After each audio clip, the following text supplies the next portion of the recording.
जय हिंद, नमस्कार। मैं अंबर जैदी स्वागत करती हूँ आप सबका एक बार फिर से हमारे आज के खास कार्यक्रम में। और हमारे साथ काफी दिन बाद कमर आगा साहब जुड़े हैं। उनसे बात करेंगे एक अहम मुद्दे पर। बहुत बहुत स्वागत है आपका। नमस्कार। नमस्कार। कमर आगा साहब, प्रेसिडेंट ट्रम्प जब से चुनकर एक बार वापस आए हैं तो कई सारे ऐसे बयान उनके रहे या फिर उनकी ट्वीट्स रहे, जो भी वो बोलते हैं काफी उस पर चर्चा होने लग जाती है। लेकिन पिछले उनके कार्यकाल में एक बड़ी चर्चा जिस पर रही वो रहा अब्राहम अकॉर्ड, जिसपे कई सारे देश शामिल रहे। यूएई की बात करें, बहरीन, मोरक्को, सूडान और कई सारे अरब देश, और सऊदी अरेबिया भी इसमें आने वाला था, लेकिन इजराइल और गाजा कॉन्फ्लिक्ट चालू हो गया। लेकिन अभी जबकि वो वापस फिर से आए हैं ट्रम्प प्रेसिडेंट बनकर, तो ये चर्चा शुरू हो गई कि नेतन्याहू एक बार फिर से अब्राहम अकॉर्ड को पर ध्यान केंद्रित करने वाले हैं और सऊदी अरेबिया से शुरुआत होने वाली है। सर, आप इस पर क्या कहते हैं? क्या सऊदी अरेबिया, जो स्थिति अभी सीरिया में बनी हुई है और जैसा कि पूरे मिडिल ईस्टर्न रीजन में थोड़ा सा इंस्टेबिलिटी बनी हुई है, उससे उसके चलते क्या Saudi Arabia Abraham accord sign करेगा?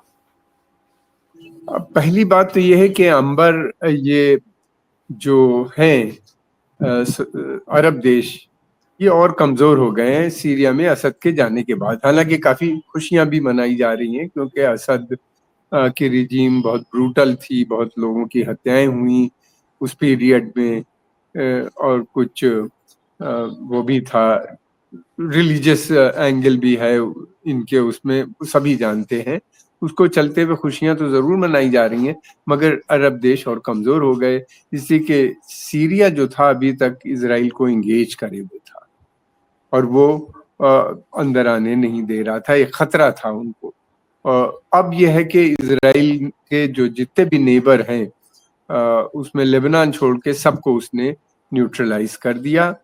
लेबनान बहुत कमजोर है, अब उसकी हिजबुल्लाह भी कमजोर हो गया है, तो वो थ्रेट उनको लेबनान से भी नजर नहीं आता। लेबनान के अंदर भी उनकी फौजें मौजूद हैं, तो सारे उसके नेबर जो हैं वो न्यूट्रलाइज हो चुके हैं, उसके दोस्त बन चुके हैं। जो दोस्त नहीं है तो उनकी क्षमता कुछ नहीं रह गई है लेबनान जैसे। सीरिया में जो हुकूमत है वो इजराइल से लड़ने पे से उसने इनकार कर दिया है, और साथ में ये भी कहा है कि वो जो है फिलिस्तीनी जो वहाँ के अंदर है उनसे कहा है कि वो अपने वीपन सरेंडर कर दें। तो इसकी वजह से इजराइल इस वक्त अरब देशों में, क्या उस पूरे क्षेत्र के अंदर सबसे शक्तिशाली देश के रूप में इमर्ज हुआ है। अब जहां तक सऊदी अरेबिया का सवाल है, सऊदी अरेबिया काफी समय से यही नहीं बल्कि जो गाजा वार से पहले से वो कह रहा है कि यस, हम ज्वाइन करेंगे अब्राहम अकॉर्ड को, मगर शर्त उसने ये रखी है कि वो फिलिस्तीन का गठन होना चाहिए और फिलिस्तीन भी इंडिपेंडेंट सॉवरेन फिलिस्तीन बनना चाहिए। यानी इसराइल को ने जितनी भी जमीनें अरबों के पे कब्जा किया है उससे वो विड्रॉ करें, जो कि 1967 और 68 के जो रेजोल्यूशन है 242 और 338 उसके हिसाब से, और वो हो जाएगा। तो सऊदी अरेबिया कहना है कि वो नहीं बल्कि सारे अरब देश में। इसराइल की जो पॉलिसी है वो ये है कि फिलिस्तीनी इशू उसको हटा के वो चाहता है कि उसके रिश्ते संबंध हों। फिलिस्तीन कोई वो नहीं होना चाहिए, और फिलिस्तीन के लिए उसने साफ कह दिया, उसके जो मिनिस्टर्स हैं वो कह रहे हैं कि हम ग्रेटर इसराइल बनाने जा रहे हैं। क्या सऊदी अरेबिया इसको रोक पाएगा, या क्या सऊदी अरेबिया ने जो स्टैंड लिया है, एक सऊदी अरेबिया में बहुत बदलाव आया है पिछले कुछ दिनों में। सऊदी अरेबिया अब चाहता है कि इंडिपेंडेंट फॉरेन पॉलिसी हो उसकी, पूरी तरीके से अमेरिका से पे निर्भर न रहे, बल्कि अमेरिका से अच्छे संबंध बनाते हुए भी अपना वो एक इंडिपेंडेंट आइडेंटिटी क्रिएट करना चाहता है। ब्रिक्स की मेंबरशिप के लिए भी इच्छुक है। फिर उसके अलावा ये कि लोकल करेंसी में ट्रेड भी उसने शुरू कर दिया चाइना से और दूसरे देशों से। और सऊदी अरेबिया जो है वो ये कह रहा है कि वो खुद डिफेंस फोर्सेस बनाएगा अपनी, यानी बाहर के, जो अभी तक वो अमेरिका की सेना के ऊपर निर्भर है, अमेरिका ही उसको प्रोटेक्शन, उसको ही नहीं बल्कि कुवैत, कतर, बहरीन, यूएई, इन सब को सऊदी अरेबिया ही सिक्योरिटी प्रदान करता है। तो वो चाहता है कि धीरे धीरे एक इस्लामिक फोर्स का जो गठन हुआ है उसको और स्ट्रांग बनाना, और ताकि उसकी निर्भरता जो सिक्योरिटी का मसला है वो अमेरिका से कम करना। अब क्या ये ट्रम्प का इस वक्त और इसराइल का जो प्रेशर आएगा वो आने वाला समय बताएगा कि वो ज्वाइन करते हैं या नहीं करते। दूसरी जी। बात ये भी है कि ट्रम्प को भी अल्टीमेटम सऊदी अरेबिया को दे दिया है कि वो अपने तेल के ठिकाने उनके हवाले कर दे। जितने भी तेल के हैं उनका, ट्रम्प ने ये कहा है कि ईरान से उनके तेल को जो इंस्टॉलेशंस हैं, तेल जो असेट्स हैं उनको खतरा पहुंच सकता है। ईरान कह भी रहा है अगर उसके ऊपर अटैक हुआ तो वो तेल की सप्लाई को डिस्टर्ब कर देगा। अमेरिका ये भी कह रहा है कि वो न केवल तेल के ठिकाने उनके हवाले करे बल्कि वो उसका प्रोडक्शन, अमेरिकन ऑयल कंपनीज और अमेरिका उनके ऑयल प्रोडक्शन, ऑयल डिस्ट्रीब्यूशन और तेल की कीमत भी वो तय करेंगे प्रोडक्शन के हिसाब से। यानी ऑयल को वो एज ए वेपन भी यूज कर सकते हैं दूसरी कंट्रीज के लिए, जो अमेरिकन जिससे खुश नहीं है उनके ऊपर सैंक्शन लगा सकते हैं या उनको तेल की सप्लाई भी बंद की जा सकती है। तो अमेरिका की ये पॉलिसी, तो सऊदी अरेबिया के ऊपर इस समय दो तरफा प्रेशर है। एक तरफ तो अमेरिका का प्रेशर है कि तेल के एसेट्स हमको दो, दूसरी तरफ ये है कि नेतन्याहू का प्रेशर है कि वो अब्राहम अकॉर्ड ज्वाइन करे। क्या सऊदी अरेबिया ऐसा कर पाएगा? इसलिए कि सऊदी अरेबिया न केवल सुरक्षा मामलों में निर्भर है अमेरिका के ऊपर, बल्कि उसके जितने भी इंस्टीट्यूशन या सिस्टम्स हैं वो भी अमेरिका से जुड़े हुए हैं। तो ये एक अब देखना ये है कि किस तरीके से क्राउन प्रिंस मोहम्मद बिन सलमान जो वहाँ के डिफेक्टो रूलर हैं वो इस मसले को हैंडल करते हैं। उनके लिए ये बहुत बड़ी चुनौती है, मैं समझता हूँ इस जी। प्रेशर को झेलना। बिल्कुल, क्योंकि 23 दिसंबर को इज़राइली पार्लियामेंट में बेंजामिन नेतन्याहू ने नॉर्मलाइज़ेशन एग्रीमेंट्स को लेकर बात कही और उन्होंने अब्राहम अकॉर्ड का ज़िक्र किया और उन्होंने कहा कि अब आने वाला जो ट्रम्प एडमिनिस्ट्रेशन है, उसमें वो अपने अमेरिकन फ्रेंड्स के साथ मिलकर इस अपॉर्च्युनिटी को अवेल करेंगे और उन्होंने कहा कि और एग्रीमेंट साइन होने वाले हैं, जो सीधा इशारा सऊदी अरेबिया की तरफ था। हालाँकि उन्होंने ये बात भी कही कि अरब कंट्रीज़ के जो एटीट्यूड है उसमें फ़र्क आया है फ़िलिस्तीन को लेकर और लेकिन उन्होंने कहा कि हाँ, एक बदलाव है, उसको हम एक्सेप्ट करते हैं लेकिन अब उस मसले को लेकर किस तरह से कैसे बात होगी ये बड़ा सवाल है। लेकिन सर अब्राहम अकॉर्ड काफ़ी चर्चा में रहता है, एक बार फिर से ट्रम्प आ रहे हैं तो वो फिर से चर्चा में आ रहा है। इस बार क्या कुछ बदल सकता है? क्योंकि जो पिछली बार हमने देखा था सऊदी अरेबिया ऑलमोस्ट साइन करने वाला था और ये कॉन्फ्लिक्ट हो गया। अब इस बार किस तरह की चीज़ें क्या सऊदी अरेबिया की तरफ से कुछ प्री कंडीशंस हो सकती हैं? जो फ़िलिस्तीन की बात हो रही है, क्या उसको एक्सेप्टेंस मिल सकती है सर? क्योंकि पीस की भी बात हो रही है इन दोनों ही कॉन्फ्लिक्ट को लेकर प्रेसिडेंट ट्रम्प ने पीस की भी बात की। तो क्या इस तरफ हमें कुछ डेवलपमेंट्स होते हुए नज़र आएँगे? देखिए कई चीजें हैं, बहुत से मसले हैं।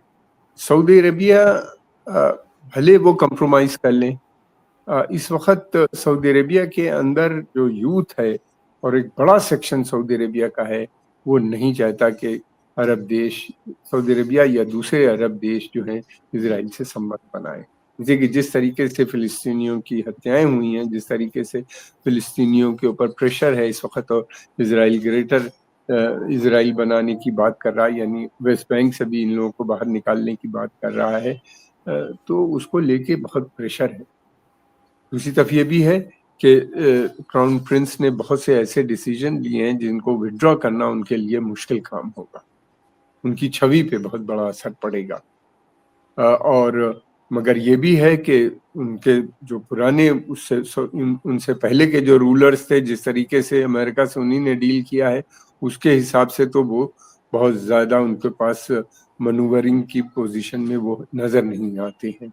इसलिए कि हर चीज़ तो अमेरिका पे, चीज़ के लिए अमेरिका पे ये सऊदी अरेबिया डिपेंडेंट था जो उनसे पहले हो चुकी हैं। तो ये 3-4 चीज़ें हैं उनके सामने हैं, वो किस तरह से करेंगे। अमेरिका और इजराइल के लिए अब सऊदी अरेबिया का अब्राहम अकॉर्ड ज्वाइन करना बहुत इम्पोर्टेंट है, खासतौर से इजराइल के लिए। अगर सऊदी अरेबिया अकॉर्ड को ज्वाइन करता है तो फिर Pakistan, Qatar, Bahrain, UAE, Qatar, Kuwait, Oman, ये सब ज्वाइन करेंगे, करना पड़ेगा इन लोगों को भी। सऊदी अरेबिया इनका लीडर है, सबसे शक्तिशाली देश है, गल्फ कोऑपरेशन काउंसिल का सबसे इम्पोर्टेंट लीडर है और ये सब उसके मेंबर हैं, सबको ज्वाइन करना पड़ेगा। यही नहीं बल्कि अरब के दूसरे देशों को भी। दो बड़े देश थे, इराक और सीरिया, जिनकी सेनाएं भी बहुत बड़ी थी, मगर वो दोनों पहले, एक को इराक को अमेरिका ने ध्वस्त कर दिया और सीरिया को इजराइल ने खत्म कर दिया, और वहाँ के जो उससे पहले मिलिटेंट ग्रुप्स ने ही तबाह बर्बाद कर दिया था इजराइल सीरिया को। जो कुछ बचा कुचा था वो बाद में सीरिया ने लगातार इजराइल ने लगातार सीरिया के मिलिट्री एसेट्स पे अटैक करके, उनके मिलिट्री ठिकानों पे, उनके वेपन डिपो पे करके उसको भी खत्म कर दिया। तो अब इस बीच में अरबों के पास कोई बार्गेनिंग कैपेसिटी मुझको नजर नहीं आती है। लेकिन ये है कि अब क्राउन प्रिंस मोहम्मद बिन सलमान के सामने एक बड़ा मसला है। ये आने वाला समय बताएगा वो इसको किस तरीके से हैंडल करते हैं, और अगर वहां पे जाते हैं तो किस तरीके से मैनेज कर पाते हैं। क्या इंटरनल कोई क्राइसिस तो नहीं आएगी? हालांकि अभी तक सऊदी अरेबिया में कोई इंटरनल इस तरह की इतनी बड़ी क्राइसिस आती हुई दिखाई नहीं दी। कुछ इंडिविजुअल्स ने जरूर उपद्रव मचाया है, और एक जमाने में अलकायदा ने काफी एक्टिविटीज की थी वहां के ऊपर, बॉम्बिंग वगैरह, मगर सऊदी अरेबिया ने उन पे धीरे धीरे काबू पा लिया है। क्या देखना है क्या दोबारा से इस किस्म के ग्रुप दोबारा से सक्रिय तो नहीं होते अगर वो ज्वाइन करते हैं। हालांकि हमने ये भी देखा है कि अलकायदा हो या दाइश हो या जितने भी कट्टरपंथी धार्मिक पॉलिटिको रिलीजियस ग्रुप जो हैं, चाहे वो हिंदुस्तान में हो या पाकिस्तान में हो या बांग्लादेश में या अरब देश में हो, उन्हीं ने कभी फिलिस्तीन के मसले को नहीं उठाया। फिलिस्तीन का जो मसला था वो हमेशा से रहा है नेशनलिस्ट का, और सऊदी अरेबिया ने भी कभी फिलिस्तीन पे बहुत ज्यादा जोर नहीं दिया। वो इकोनॉमिक एड जरूर पहले अराफात को दे देते थे, अब वो ह्यूमैनिटेरियन असिस्टेंस जो है वो गाजा में जो कुछ हो रहा है उसके लिए दे देते हैं, या पैलेस्टीनियन अथॉरिटी को थोड़ा बहुत जो कुछ देना होता है दे देते हैं। तो कभी भी ये जो ऑयल प्रोड्यूसिंग कंजर्वेटिव अरब स्टेट जो थी, इसमें फिलिस्तीन कभी बड़ा इशू नहीं बन के रहा है। इसको फिलिस्तीन को इन्होंने ज्यादा सपोर्ट नहीं किया, ये इस्लामिक ग्रुपिंग का एक पार्ट था। यानी यहाँ पे कट्टरपंथी धार्मिक संस्थाओं का वर्चस्व रहा है जो फिलिस्तीन के फेवर में नहीं है, और इनडायरेक्टली उनका अमेरिका से फायदा उसका अमेरिका को होता रहा है। बहुत से लोगों का कहना यह है कि ये एक साठगांठ थी, ये पूरा प्रोजेक्ट ही उनको हेल्प कर रहा था अमेरिकन को। क्या है ये तो आने वाला समय बताए। जी, बिल्कुल। लेकिन सर अगर इज़राइली मीडिया की बात करें तो इज़राइली मीडिया के हिसाब से उनका कहना है कि क्राउन प्रिंस मोहम्मद बिन सलमान को पर्सनली फ़िलिस्तीन से कोई इतना ज़्यादा फ़र्क नहीं पड़ता, लेकिन जो लोकल सेंटिमेंट्स हैं, जो जनता है, वो काफ़ी उसके सपोर्ट में है, जिसके चलते वो इस प्रेशर में हैं, पब्लिक प्रेशर की वज़ह से। हालाँकि काफ़ी अरसा हो गया है इस पूरे कॉन्फ्लिक्ट को चलते हुए, पूरे ओआईसी में से किसी ने इतना ज़्यादा खुलकर बात नहीं की थी। लेकिन अभी जो रिसेंट सऊदी अरेबिया में ओआईसी की कॉन्फ्रेंस हुई थी, उसमें फ़िलिस्तीन की बात कही गई और उस मुद्दे को उठाया गया। तो सर जिस तरह से हमने देखा, क्योंकि बहुत सारे, और आपने भी कहा कि जो कट्टरपंथी मज़हबी जितने भी सोशो पॉलिटिकल वो सॉरी पॉलिटिको रिलीजियस ग्रुप्स हैं, उनका कभी मसला नहीं रहा। तो ऐसे में अगर ये अरेबियन कंट्रीज अब्राहम अकॉर्ड के अंडर आ जाते हैं, तो किस तरह का बदलाव हमें नजर आएगा? क्या ये अमेरिका और इसराइल की ये एक कोशिश है कि इस अकॉर्ड के जरिए फिर जो ऑयल और एनर्जी और जो नेचुरल रिसोर्सेज है उन पर कब्जा करना एक उद्देश्य है, या इस उद्देश्य इसका मकसद वाकई में पीस है? देखिए ये तो बहुत बड़े सवाल हैं, इनका अभी जवाब देना मुश्किल होगा। अंबर इतना ज़रूर मैं समझता हूँ कि इसके में अगर सऊदी अरेबिया एकॉर्ड को ज्वाइन करता है बगैर फ़िलिस्तीन के गठन के, तो फ़िलिस्तीन का मसला खत्म हो जाता है, जो इज़राइल चाहता है। हालाँकि मेरे हिसाब से कभी खत्म नहीं होगा। ये भले निकाल दें वहाँ से फ़िलिस्तीनियों को, दूसरे शहरों में डाल दें, लेकिन बड़ी संख्या है और ये उनका बहुत इमोटिव इश्यू है। और यही नहीं बल्कि अगर ऐसा हुआ तो बहुत सी अरब हुकूमतों पे भी आफत आ सकती है, इन द सेंस के नेशनलिज्म दोबारा से भी ग्रो हो सकती है, इसलिए कि ये खुल चुकी है बात कि इस्लामिज्म जो थी, इस्लामिक फोर्सेस जो थी, सो कॉल्ड इस्लामिक फोर्सेस, उन्हीं ने तो कुछ किया नहीं, तो दोबारा से आ सकती है। तो अरब देशों की हुकूमतों को भी प्रॉब्लम आ सकती है, पता नहीं आएगी या नहीं। ये एक एनालिसिस है लोगों के कि अरबों के बीच में काफ़ी गुस्सा यूथ पे नज़र आता है, वो हम देख रहे हैं। यूएई में एक रबाई की हत्या हुई, उससे पहले भी एक इस तरह का इंसिडेंट हो चुका है, फिर जॉर्डन में कई एक इंसिडेंट हुए, इजिप्ट के अंदर कई एक इंसिडेंट हुए, सिनाई डेजर्ट में भी कुछ इजरायलीज की हत्याएं हुई हैं। फिर अभी लेटेस्ट जर्मनी में एक डॉक्टर था जिसने मोटर क्रिश्चियन वो एक्समस फेयर में दे दी रौंद दिया लोगों को अपनी कार से, और जिसमें कि कई लोगों की हत्याएं और बहुत 70 से भी ज्यादा लोग जख्मी हुए। तो इस तरह की रिपोर्ट्स आ रही हैं। टिडबिट कितना डीप है, क्योंकि सऊदी अरबिया और अरब देशों के अंदर डेमोक्रेसी नहीं है, तो पता नहीं चलता कितना गुस्सा है। तो इसीलिए होता यह है कि एकदम सडनली बस्ट कर जाता है, तब पता चलता है कि अरे ये तो हो गया। अरब स्प्रिंग जैसे एकदम से आ गई, जी। तुनिसिया से शुरू हुई और वो तमाम यमन तक पहुंच गई एक ही साथ, क्योंकि ये लोग एक ही लोग हैं, एक ही इनका धर्म है, ज्यादातर लोगों का एक ही खान पान, एक ही भाषा।